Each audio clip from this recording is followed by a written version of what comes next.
महंगाई, बेरोजगारी, कर्जे और हुक्मरानां दियां ओही पुरानियां अयाशियां, लम्मे लम्मे वड्डे वड्डे दावे वो कीते गए, तकरीरां बड़ियां चंगियां स्वादी करारियां कीतियां गईयां, लेकिन एक साल लंघण तो बाद भी मैशत सत्यानाश बेड़ा गर्क। वजह सच तो यह है कि हुक्मरान आपदियां अयाशियां करते पे और अवाम खुदकुशियां करते पे।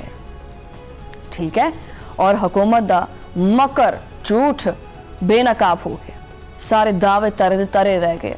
रवा माली साल वास्ते जो ना GDP ग्रोथ का हदफ 4% रखा गया सी, लेकिन हुकूमत 4.25% यानी 3.7% तक ही पहुंच सकी। आ जाओ जरा इधरले पासे, कट्ठे बह के रोने आ।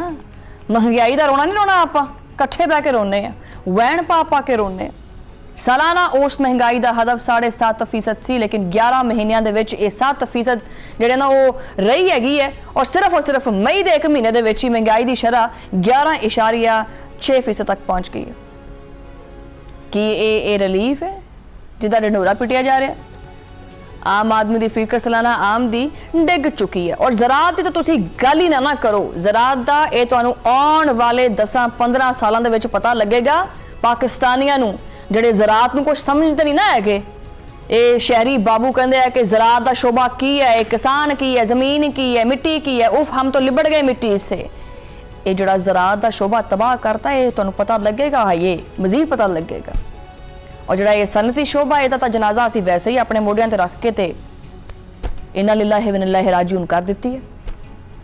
तरक्की का कोई एक हदफ भी पूरा नहीं हो सकिया। हुकूमत ने किसानों और सनतकारों भी नहीं बख्शिया।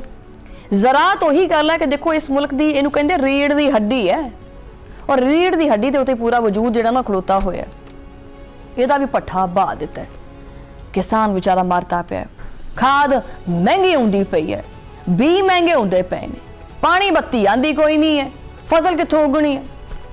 ज़राई शोबे की तरक्की का हदफ 4.5% से, लेकिन कारकर्दगी सिर्फ 2.89% रही है।